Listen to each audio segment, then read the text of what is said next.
Welcome back to another episode of BestowCast, and I have a very special return of a special guest. They're back. Meow. Yes, it is Bryce the cat. Say hello. Hi. I said don't make me deaf.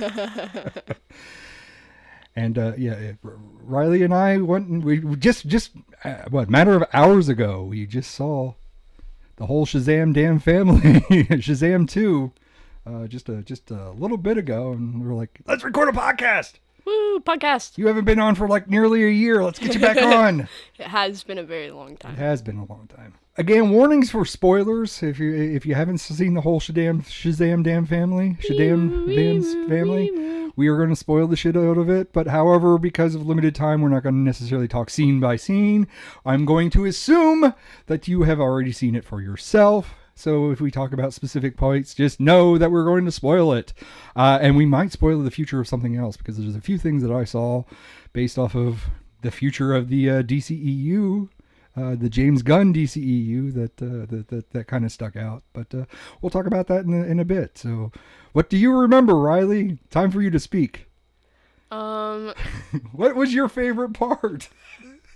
The unicorns. The unicorns. You just jumped right to the end. Yep. You just jumped right to the end. I like the unicorns. What's her name? I do have my cheat sheet up in front of me, and I can't remember. What's the girl's name? You remember? Darla?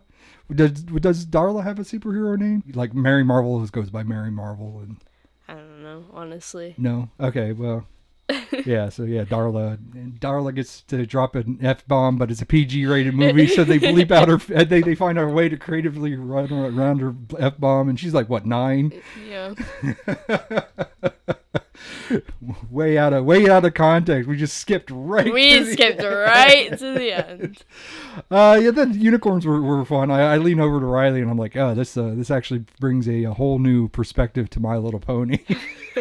My Little Nightmare. It's like, oh, I can only imagine what Equestrian Girls was like, and they all hate themselves. Yeah, this deals with the God area, God territory. I mean, it's still at heart, still very much in the vein of Shazam 1, very lighthearted. Shazam 1 was it kind of skirts around the DC universe. Like they do this thing. Okay, so now I'm going to skip to the middle of the movie. They do this thing in the first Shazam where like they talk about the other DC characters, but they always skirt around them. Even in the final episode, the final scene. Is it the final scene or was it was it a post credits? I can't remember which, but where like Superman kind of comes in and they cut so that you don't see Superman's head, because at the time, was Henry Cavill in? Was he out? We didn't know, so they kind of cut around so that you just see Superman from the neck down. And they do a similar thing with this.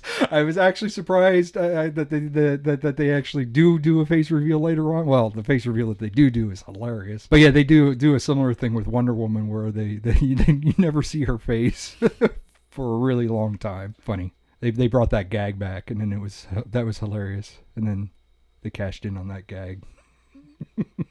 Yes. I don't know how much further I want to go. I don't. The context is lost the way I'm describing it. But they introduced the gods of the DCEU.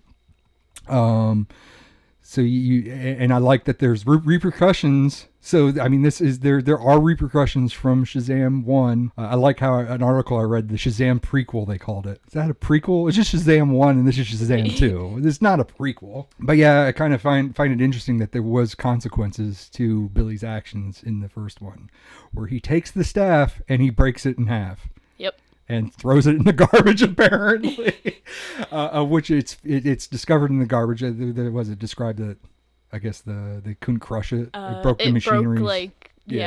They were talking about that. Like they broke the dump trucks or broke the compactors or whatever, and it ends up in Athens, Greece, of all places. Mm-hmm. And that's where we get the what was their specific name? I know the one was Daughters of Atlas, but are they all Daughters of Atlas? I'm pretty sure they were all the Daughters of Atlas. Okay, I know, or the sisters that I think weren't they referred to? They were the sisters. Yeah. They gain the staff, they bring it back, and they force God, what's his name? I just know the old wizard. The wizard. The old wizard. Did they even like give him a proper I name? don't know. Or did they just call him the wizard the whole They time? might have called him the old wizard or whatever. Which we were all like, we both leaning him like, I thought he was dead. I thought he was dead. How can he be here? And then it comes out that there's a plot line that even the whole Shazam damn family thought he was dead. Or at least Billy did. I guess the other guys never really. Yeah, they never met him. Never interacted with him. Oh, he's just he's Shazam. Okay, yeah. Because they're all Shazams.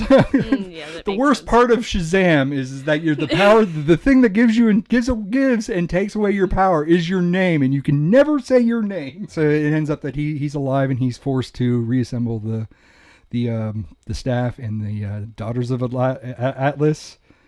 Actually looking here, Heather Murin and Rachel Ziegler, and I assume Lucy Liu. I don't see her name. Lucy Liu as Calypso. They all have the credit of Daughter of Atlas, so they are all the Daughters of Atlas. That answers that. I questioned it because like Shazam is a combination of the 5-6 gods. Don't have me recite the. It's the powers of Solomon, the powers of Saruman. I tried to say it wrong, and I still screwed it up, and I said it right. That's Solomon's the only one. I don't know. I can't even. I'm not that smart enough to actually like break down the Shazam acronym to. So then there's the H, Hercules. There's 2 A's. The first one's probably Atlas. Well, Zeus is one of them. Zeus. They said that that would at be the the end Z. of the Yeah. movie. I'm surprised this isn't spelled out on the cheat sheet. Oh God. Tune into a podcast featuring 2 geek people talking geek stuff and don't know their geek shit whatsoever. I think I'm deep enough to say shit now.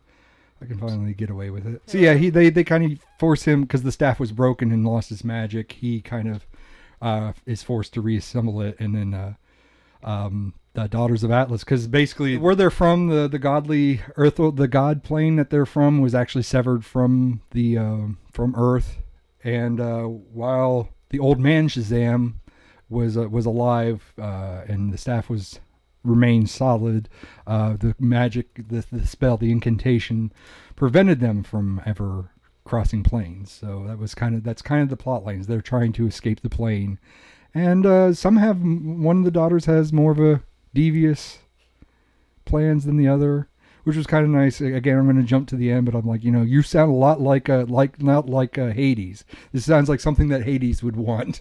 Okay, so the S is Solomon, H is Hercules, the A is Atlas, Z is Zeus, the other A is Achilles, and the M is Mercury. Achilles and Mercury. I see. I probably would have fallen short on Achilles and Mercury.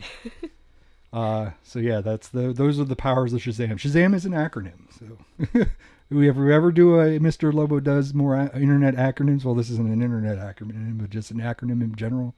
It would be Shazam. So Solomon was wisdom, Hercules was strength, Right. Atlas stamina, Zeus power, Achilles was courage, and Mercury was speed. They reference the larger DCEU, where it's like, I can run fast and I have a lightning bolt and so does he, which is referencing Barry.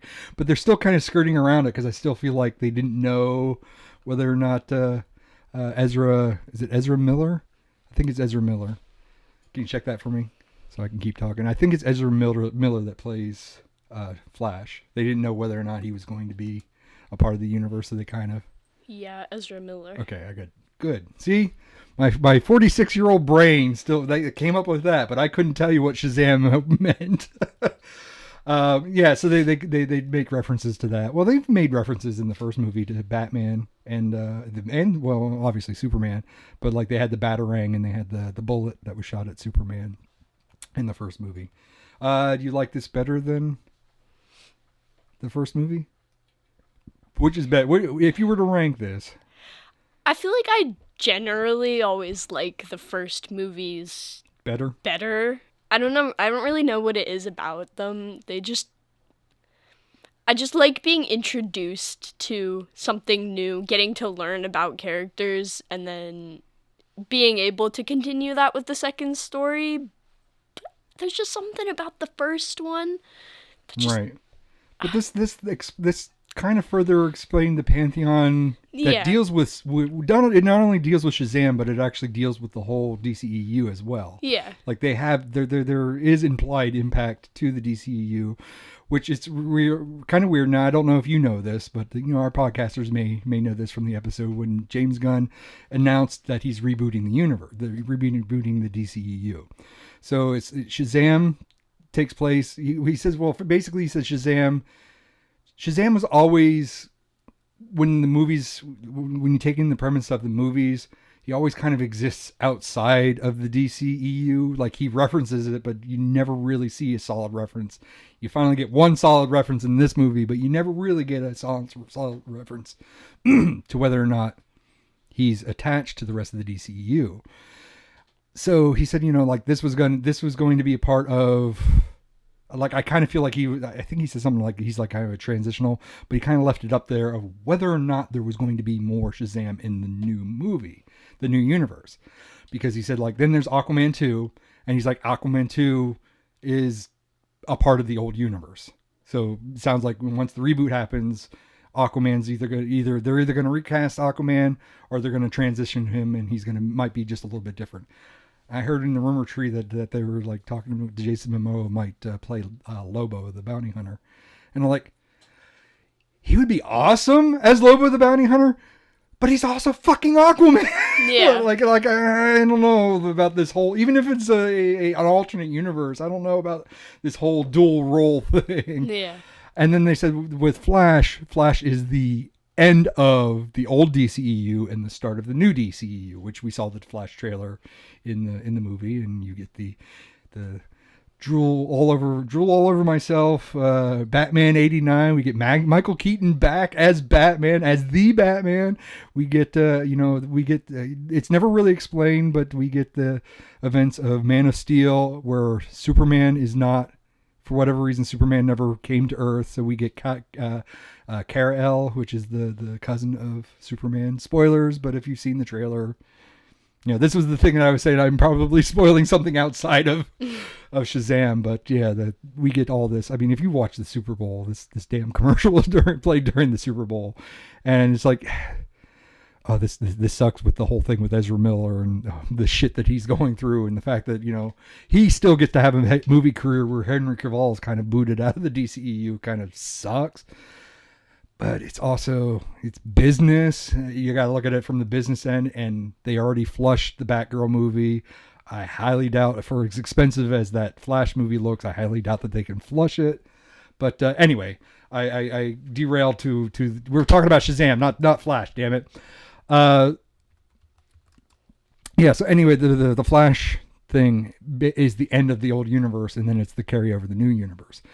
However, there is a lot in Shazam, and I know like Shazam originally was supposed to come out in December, and it got pushed back to March. And I kind of feel like there was stuff in there that was seeded that I kind of feel like Shazam will be back in the DCEU. You got that impression as well? Yeah. I kind of felt that they weren't just gonna drop it there, especially at the end when, they brought him back. I feel like if they were just gonna drop it, they would have just left him. Spoilers, he dies. Yeah. He sacrifices himself for the greater good and saves Philadelphia. Represent Philadelphia, by the way. Represent Philadelphia and the Philadelphia Phillies. Holy shit. We get the Philadelphia Phillies.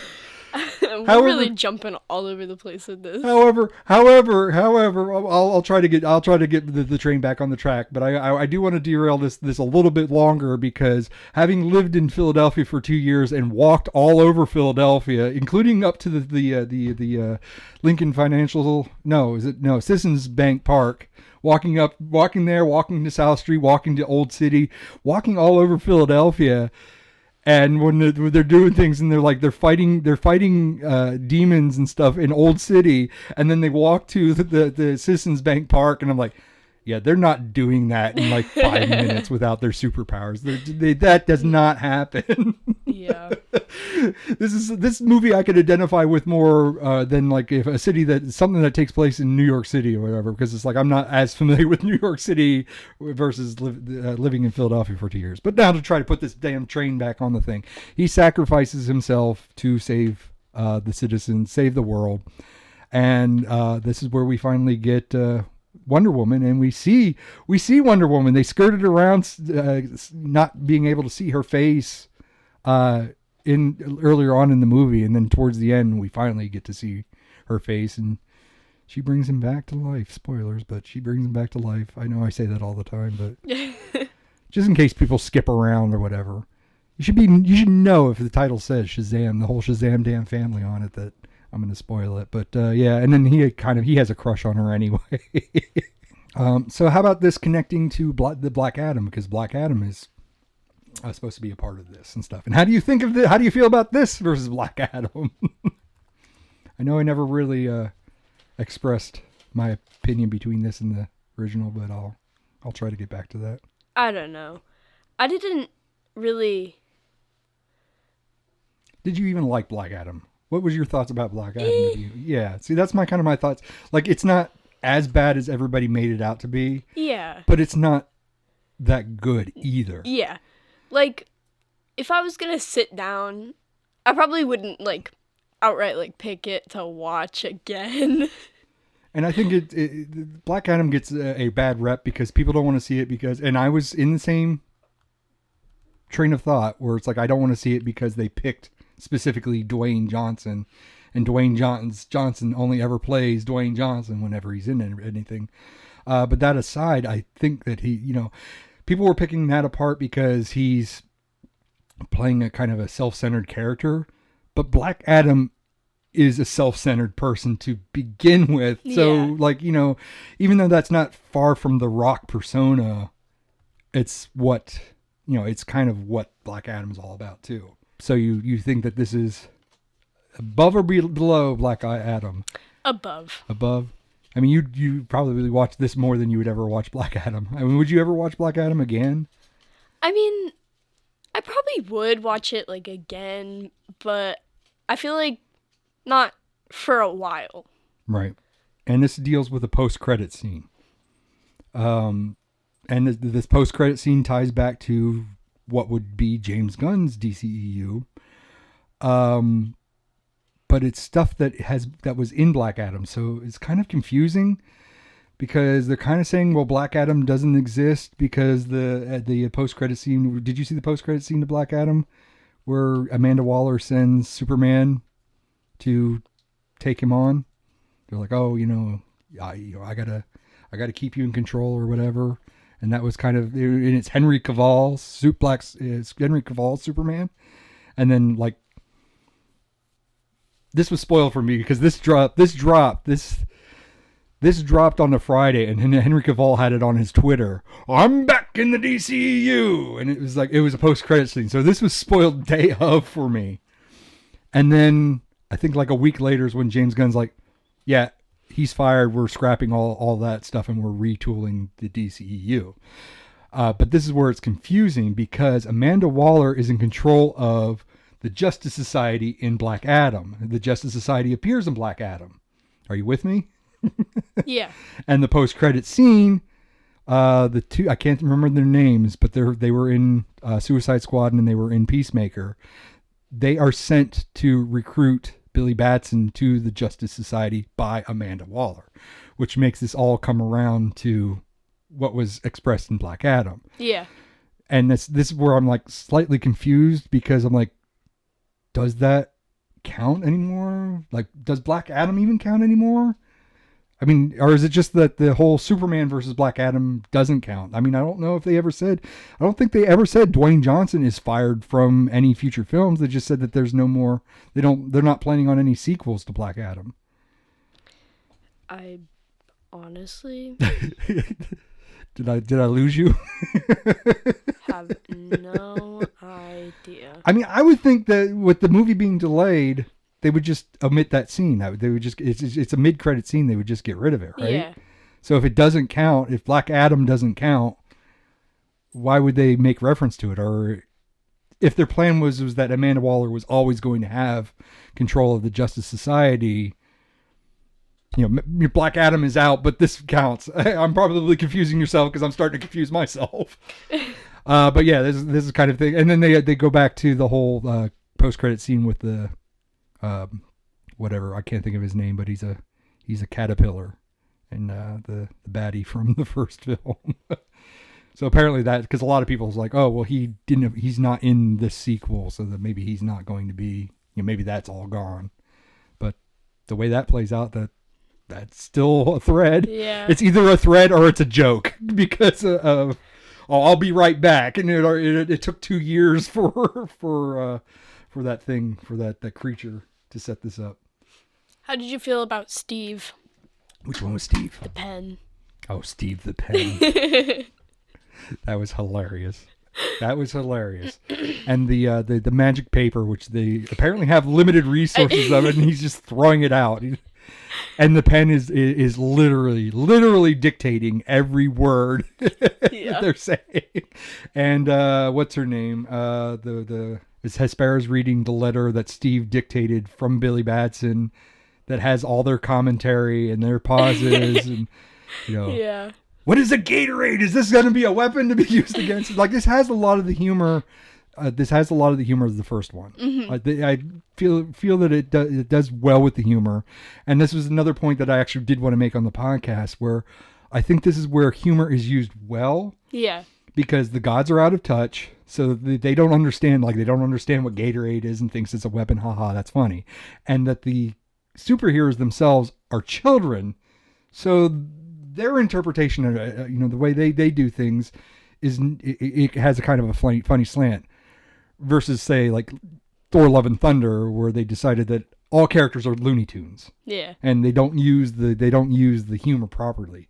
Like in Thor: Love and Thunder, I would rather have seen the gods be out of touch. Like, the humor comes from the gods not being in touch with what humans have to go through. So the humor kind of comes from that schism between the two of them. Yeah. And I think that's kind of what I wanted in Thor: Love and Thunder, I got in Shazam: Fury of the Gods. The whole Shazam damn family. And I like that, because in Shazam, in the first Shazam, we don't really get the Shazam damn family until the end of the movie. Yeah.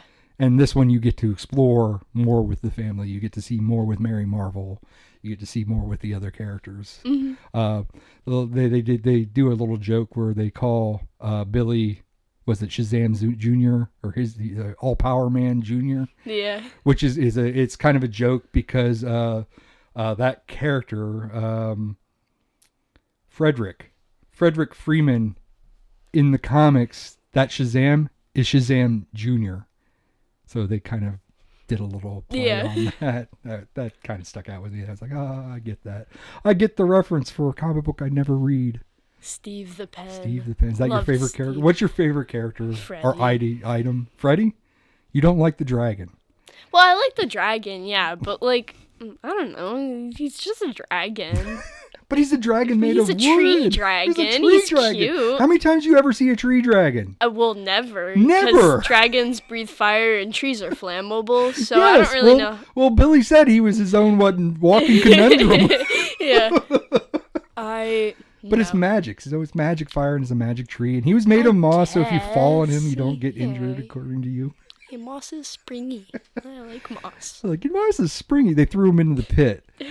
And she's like, oh, well, that's not... They landed on moss. Moss is springy. They're safe. They were safe. And I'm like, yeah, but that rock is also covered in moss. And they're like 3 inches from it. I don't know how springy moss is on rock. I don't know. I feel like if you fall on a rock, you're kind of... They did more with Old Man Shazam. Can I say that actually? Old Man Shazam. I like what they did with him, and you got more out of him. I still think it's ironic that he's in this, and then he's also in Captain Marvel, which Captain Marvel used to be Shazam. Yeah. So, no, I got that backwards. He's in this, and he's in Captain Marvel. Yeah. Shazam used to be Captain Marvel, but legally they can't call it Captain Marvel. They got to call it Shazam. I guess got to get my facts right. Personally, I think I think Shazam 1 was probably pretty tops. Shazam 2, pretty good follow up. I liked it. I enjoyed it. I had a lot of laughs. Not a lot of not like I laughed a lot at Thor: Love and Thunder, but then it's like you go rewatch that and it's more like pity laughs sometimes. And Black Adam, I don't know, would really rank on this. One more thing I want to say before we went out, and we were talking about this in the car, is that the whole thing with the whole Shazam damn family is that they're adult versions of themselves. And the only one that really portrays that is Mary Marvel. Mary Marvel is the same actress when she's in her Shazam form as everything else. And these young actors are getting older. And so at what point do they actually play themselves versus, because, let's see here, what's his name? Not Zachary Asher Angel. Asher Angel. Is it Asher or Asher? There's no T, so it's Asher. Asher Angel does not look like Zachary. So at what point, when he's actually in his 20s or whatever, and he's still playing this role, he's not really he doesn't look like that. That's not the adult version of himself. And a lot of you get a little past when you get to the little girl and stuff, but all of them are getting older. Yeah. And it's weird where Mary still plays Mary as the Shazam version versus. I guess, yeah, at what point do they stop being... I mean, because the next, do they do a Shazam 3 or they do a Justice Society, or they're already past that age threshold? Yeah, they're gonna be older, so... And I mean, Zachary on his end, he's always going to be older too. Yeah. He's always going to get older, so, is he going to do, when young Billy goes into the older Billy, does he just become old man, older man? No, he's not as old as old man Shazam, but younger, older man Shazam. Middle-aged Shazam. Midlife crisis Shazam. Got a pot belly and crow's feet. Male pattern baldness. There was a joke that was in there. I laughed out loud, and I felt bad that I laughed out loud because maybe that wasn't meant to laugh as hard as I did. But when they all came out as being superheroes, the one boy actually came out as being Pedro. And I laughed because I already knew that Pedro was a gay character to begin with. He, just within the film itself, they already drop hints in Shazam 2. They dropped hints in the first Shazam where they all teleport into the strip club, and he's like, it's not my thing, But I laugh because they all admit to being the superheroes, and he's like, I'm gay. And he's like, that. Yeah. And I'm laughing a little bit too loud because I heard only my voice in the whole theater, and I'm like, oh. Good for him. Good for Pedro. Him. Yeah, that's what you said. I'm like, oh, because you said that at that point. I'm like, oh, you didn't know? No, I mean, obviously, but it's kind of the thing where it was really subtle. Really subtle. You don't really say something when you know somebody's gay, because it's kind of right. Well, it was always subtle with him. Because even in the opening, the thing was they're watching a Phillies game, go Phillies, and he's looking at a kind of a more, I don't want to say erotic, more it's kind of like a Sports Illustrated, one of the Phillies players with their tops off. Was his top even off, or was that? Yeah, he was shirtless, and he was kind of pining over, kind of running a finger over it or whatever. I don't exactly recall, but there was a hint that he was kind of liking this image. And I think it was played for laughs, but then he was like, oh, he kind of backtracks what he said, and all the rest of the family's like, oh, we already know. We know. Yeah.